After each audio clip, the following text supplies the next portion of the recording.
morning everyone! Ngayon po ay magigisa ako ng bagoong. Yan po. Pasensyahan na po ninyo yung aking kawali.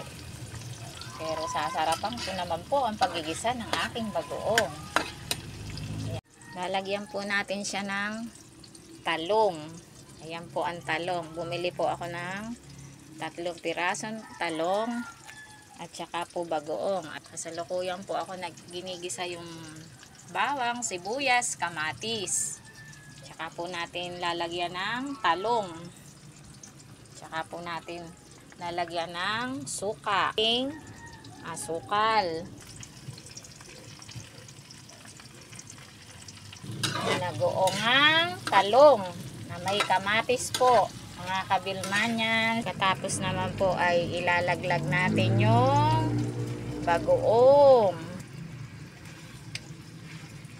Ayan po mga kabilmanyans, kumukulo-kulo na po siya.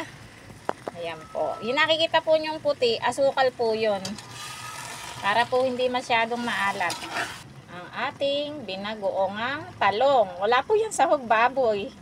Bawang, sibuyas, kamatis, talong lang po yan. Sukat, asukal. Maya-maya pong konti, luto na po yan. Thank you po sa panonood.